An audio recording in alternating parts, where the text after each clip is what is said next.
thank you for coming today. We're going to get started. My name is Joel French. I'm the Executive Director of Public Interest Alberta, and I'm here today with Dr. Kristopher Wells on my right and Larry Booi, the Board Chair of Public Interest Alberta, on my left. Public Interest Alberta has been supportive of efforts to ensure that policies and guidelines of all of Alberta's 61 school boards fully reflect the requirements of recent provincial legislation with regard to sexual and gender minorities, and in particular the changes mandated by Bills 10 and 24. Boards must have policies in place and submitted to the provincial government by March 31st, just a few days from now, and school authorities are required to post their policies publicly by June 30th.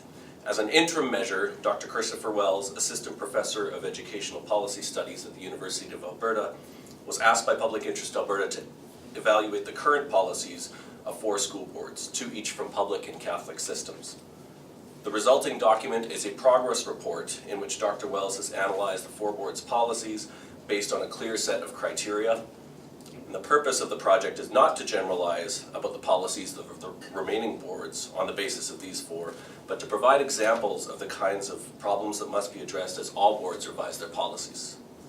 The aim of this project is to provide constructive tools for both school boards and families to use in determining if the policy their school district has in place properly protects and supports LGBTQ students, staff, and families. In that spirit, Dr. Wells has developed a model policy that is included in this report, along with the criteria that school boards can use.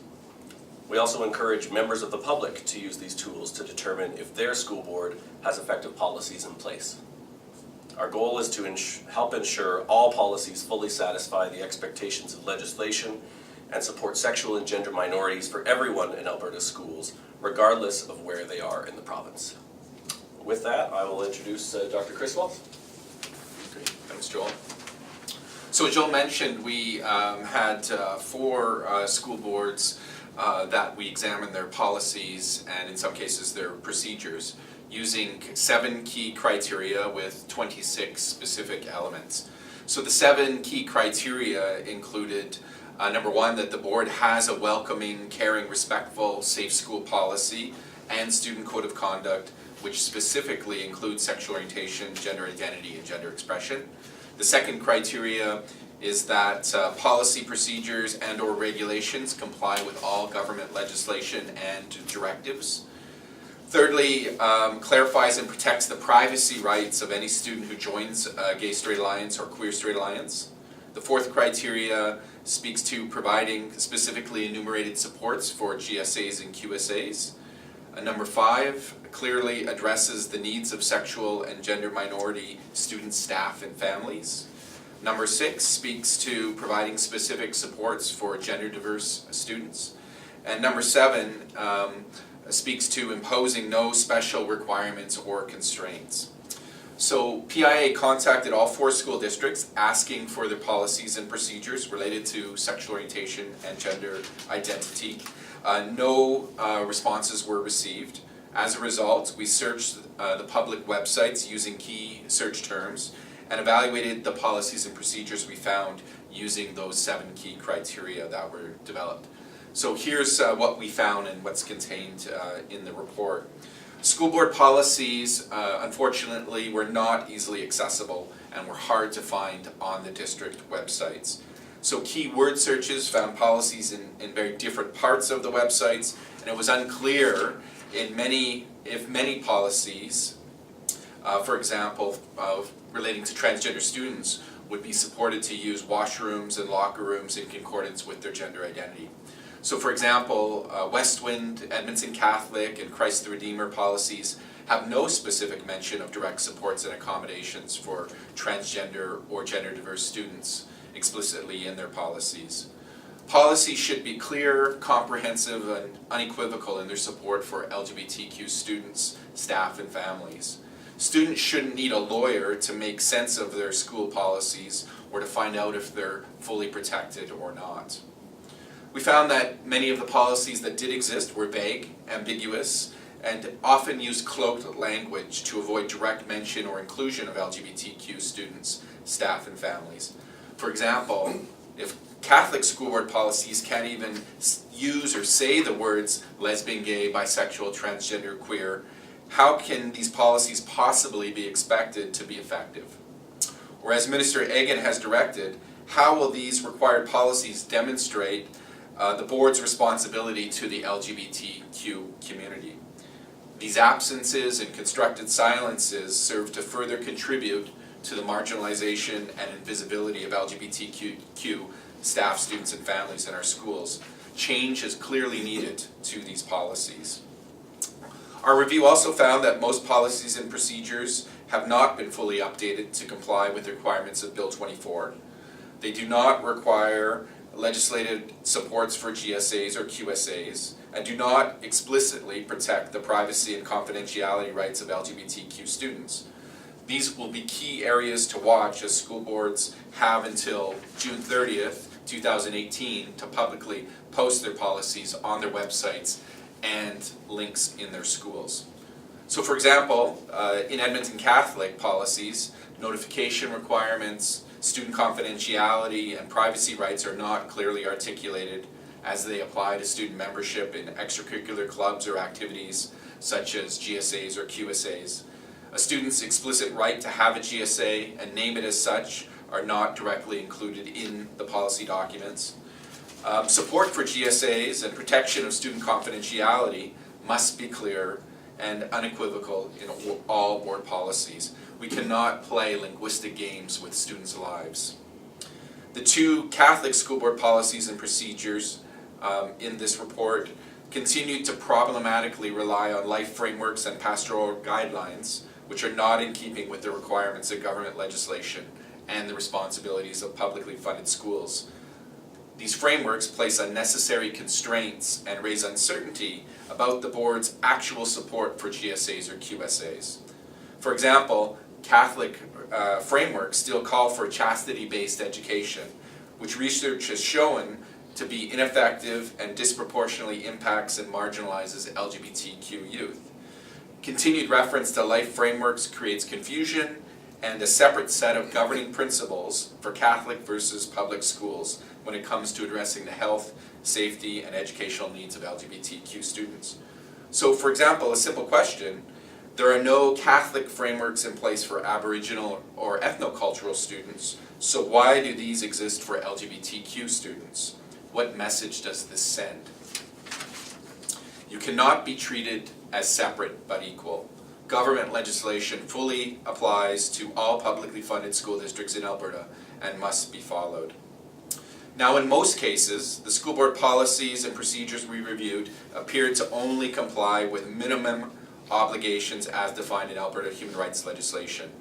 This approach is more akin to tolerance rather than to genuine acceptance and valuing of sexual and gender minorities, which has become a defining feature of Canadian society. For example, Christ the Redeemer has a very problematic document on its website entitled Teacher Faith Formation, which states, this is a direct quote, "In a society ridden with doubt about homosexuality, transvestites, and the idea of same-sex marriage, the legalization of sadomasochism as an alternative lifestyle, and so on, the Church's affirmation that God has a meaning and purpose in the way He created us is a voice of reason and sanity. It offers for a confused people a compass point of truth." This statement is highly inappropriate, offensive, and perpetuates harmful and damaging stereotypes about LGBTQ people. These statements also contradict the Alberta Teachers Association's Code of Professional Conduct and other ATA policies and position statements. Now, ultimately, if school boards across Alberta cannot or will not meet their legal requirements to provide a welcoming, caring, safe, and respectful environment for sexual and gender minorities in their policies, we call upon Minister Egan to take this model sexual orientation and gender identity policy and embed the requirements in the School Act so they equally and unequivocally apply to all school authorities in Alberta. Students deserve to be safe, valued, and fully included no matter which school they attend in our province. Larry? Thank you. Just a few brief points. I think you've got a sense of what's in the report.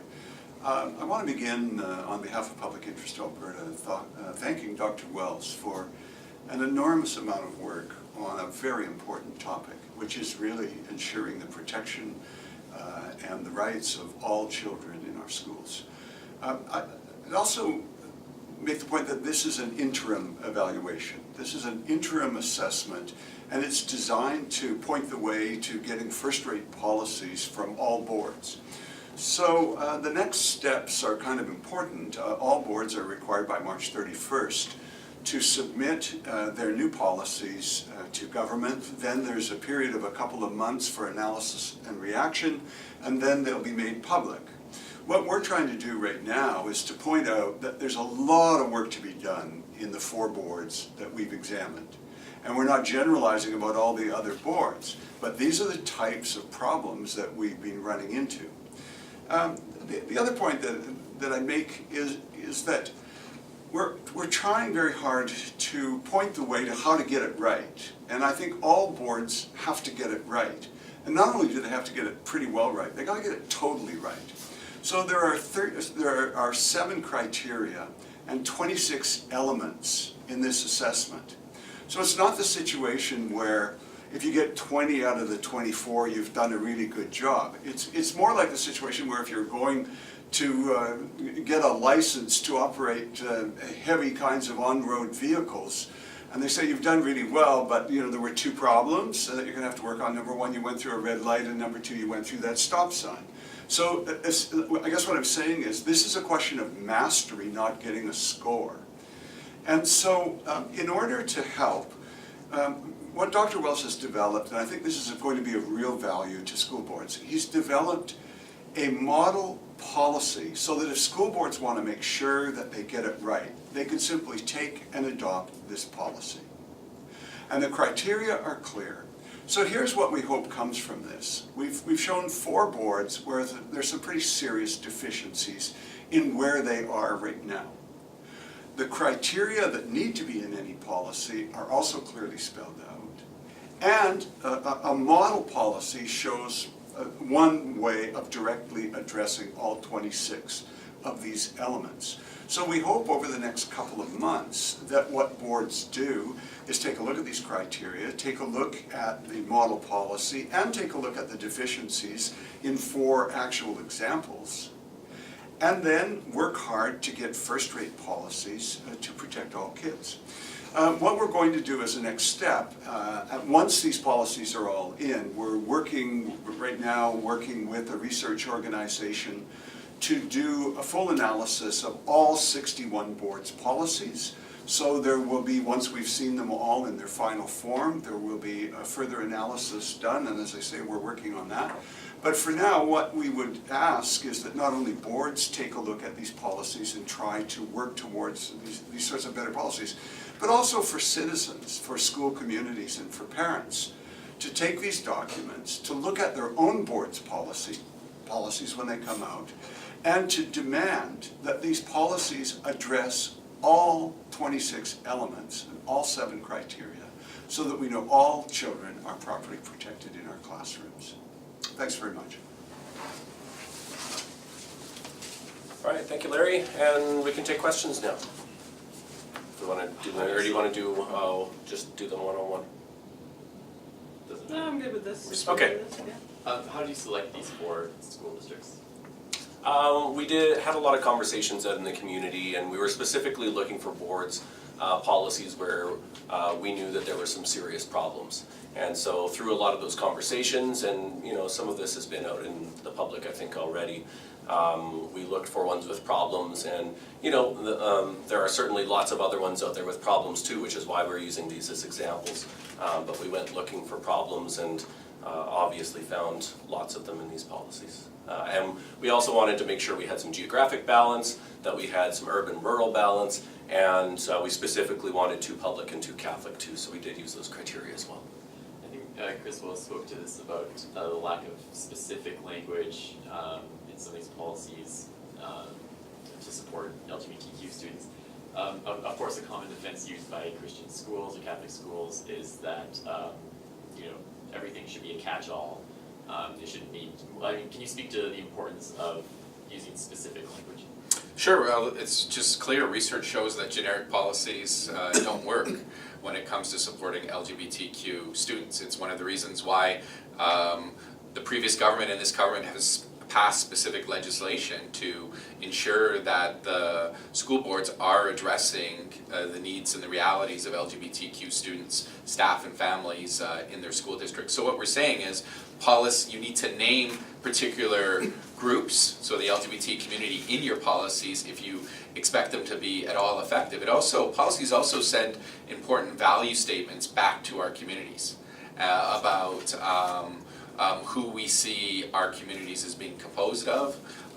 They send a message that you're welcome, you're supported here, because we also know that this is an invisible minority in many of our schools and communities, and they may not be visible until the conditions are created where they feel safe, they feel valued, and they feel accepted. So I think that's why there's so much conversation and so much effort being put into these policies, because we know we have a very vulnerable population. We actually do know what works well, and we're encouraging school boards to follow the evidence, to follow the research, and produce the best policies that they can. I think I'd add something to that as well.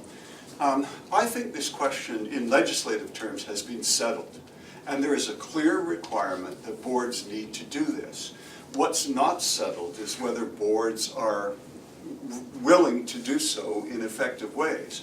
And so where we're going to get into an interesting situation down the line is, it seems to me, if boards resist and say, no, I'm sorry, I don't want to put specific language in, we think the general language is still good enough.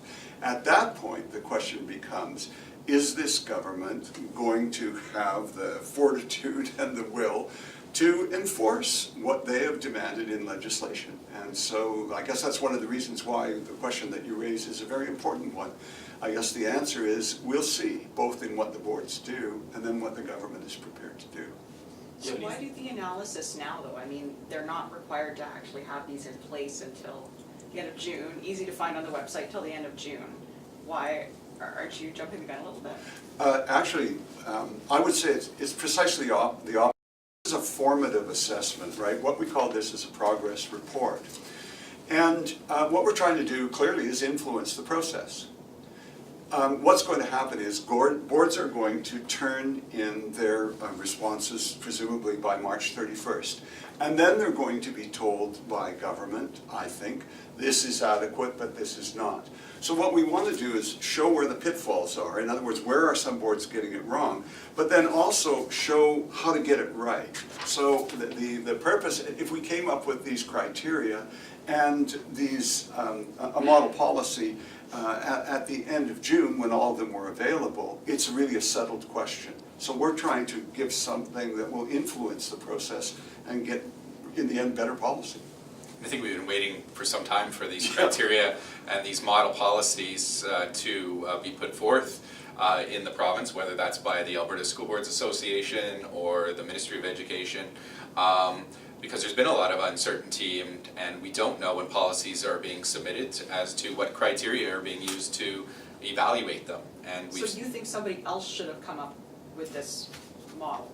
would have been great if had they. And so Okay. in the vacuum of many of these policies now will be coming to boards this month or next month at their meetings to be voted on. Now there's a tool for board members, community members to use to evaluate what's being put forth at these public meetings and to have a robust discussion. And this is a very serious requirement of legislation. This is not a time to let 100 flowers bloom, right? This is a time to ensure that board policies that are in a very important area actually do the work that the legislation requires in protecting kids. So last time, well, I guess the first time these types of policies were required, it took about almost 2 years for the minister to take the next step. I know some of you were frustrated by that. How confident are you that now that it's law, now there's a June deadline, that there will be timely analysis of what they're presented?